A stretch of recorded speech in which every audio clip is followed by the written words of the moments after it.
Hello everyone, সবাই কেমন আছেন? আশা করি সবাই ভালো আছেন। তো আজকে আমি একটা দেশি পাতি হাঁস রান্না করে দেখাবো। একদম গ্রামে যেভাবে রান্না করা হয় এই স্টাইলে রান্না করব। আর ছোটবেলা অনেক খাইছি, আমার মা যখন হাঁস রান্না করতো এত মজা লাগতো। গ্রামের হাঁসগুলা কিন্তু একদম তেলতেলা হয়, অনেক মজা হয় খেতে। আর হাঁস পরিষ্কার করা কিন্তু একটু কষ্ট, একটু ঝামেলা। তারপরও কিন্তু হাঁস যদি একটু মজা করে রান্না করা হয় খুবই ভালো লাগে। আর এই হাঁস রান্নার ভিডিওটা আরও 2-3 মাস আগের, যাই হোক এডিট করতে পারি নাই। তো এখানে বড় সাইজের একটা আমি দেশি হাঁস এনে পুড়িয়ে নিলাম কিন্তু। আর এটা কিন্তু দোকান থেকে আমি ড্রেসিং করে নিয়ে আসছিলাম, তো কাটা হয়ে গেছে। এদিকে আমি মাটির কড়াইয়ের মধ্যে যেহেতু রান্না করব, একটু মাটি দিয়ে লেপ দিয়ে নিলাম, এতে করে ফাটবে না কড়াইটা। তো এদিকে মাংসটা আমি ভালোভাবে ধুয়ে নিচ্ছি। আর মাংসটা কিন্তু ভালোভাবে ধুয়ে নিতে হবে, ছোট ছোট কিন্তু লুম থাকে। তো হাঁসের মাংস ধোয়া একদম শেষ। আর এদিকে আমি 7-8টা শুকনা মরিচ একটু লবণ দিয়ে বেটে নিচ্ছি, এতে করে তাড়াতাড়ি বাটা হয়ে যায় খুব সুন্দরভাবে। তো মরিচ বাটা শেষ, এখন আমি হলুদ গুঁড়া পানি দিয়ে সুন্দরভাবে বেটে নিচ্ছি। আর যেহেতু আস্ত হলুদ নাই, এভাবেই বেটে নিব। তো এখানে ধনিয়ার গুঁড়াও পানি দিয়ে বেটে নিলাম। এখন আমি জিরা হালকা একটু ভেজে নিয়েছি, জিরাটাও সুন্দরভাবে পানি দিয়ে বেটে নিচ্ছি। আর এইভাবে কিন্তু বাটা মশলা দিয়ে রান্না করলে এত মজা লাগে। আর এদিকে আমি কালো গোলমরিচ, লং, এলাচি, দারচিনি সুন্দর করে কড়াইয়ের মধ্যে ভেজে নিচ্ছি। তো এইভাবে কিন্তু ভাজা হয়ে গেলে আমি সুন্দর করে ব্লেন্ড করে নিব। আর এইভাবে ভাজা মশলাটা দিলে খুবই সুন্দর একটা স্মেল আসে। এখন আমি যে যে মশলাগুলা বেটে নিয়েছি সবগুলা দিয়ে দিব। আর জালটা যার যার ইচ্ছে মতোই দিয়ে নেবেন, যে যেরকম জাল খেতে পছন্দ করেন।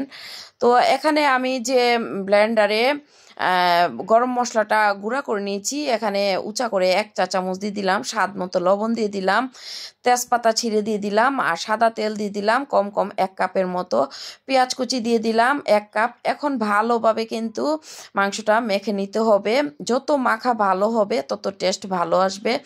এখন সামান্য একটু টেস্টিং সল্ট দিয়ে দিলাম, আর এটা অপশনাল, চাইলে দিতে পারেন নাও দিতে পারেন।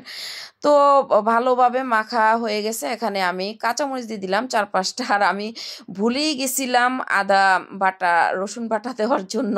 তো যাই হোক, আদা বাটা দিয়ে দিলাম 1.5 টেবিল চামচ, রসুন বাটা 2 টেবিল চামচ দিয়ে আবারও ভালোভাবে কিন্তু মেখে নিচ্ছি। খুব সুন্দর মাখা হয়ে গেছে। আমি 10 মিনিটের মতো হাঁসের মাংসটা ম্যারিনেট করেছিলাম।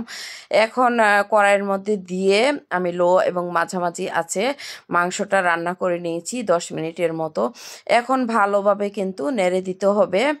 দেখতেই পাচ্ছেন খুব সুন্দর বলক চলে আসছে।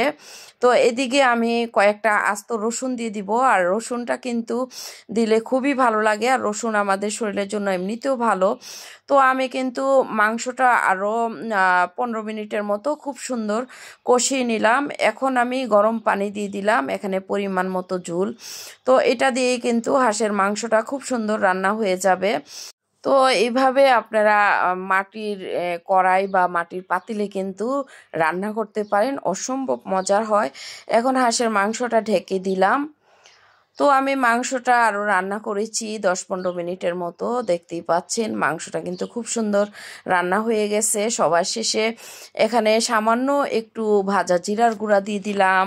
তো হাঁস বোনাটা কিন্তু একদম হয়ে গেছে, একদম মাখো মাখো একটা ঝুল রেখেছি, যে ঝুলটা আসলে হাঁসের মাংসর মধ্যে বেশি ভালো লাগে না। তো আমার হাঁস রান্না গ্রাম্য স্টাইলে কিন্তু একদম রেডি। দেখতেই পাচ্ছেন কতটা লোভনীয় হয়েছে। তো অবশ্যই আপনারা এইভাবে হাঁসের মাংসটা রান্না করে খাবেন। আশা করি আমার এই রেসিপিটা ভালো লেগেছে। যদি ভালো লেগে থাকে লাইক, কমেন্ট, শেয়ার করতে ভুলবেন না। আর এইভাবেই সবসময় আমার ভিডিওর সাথে থাকবেন। সবাই ভালো থাকবেন। আল্লাহ হাফেজ।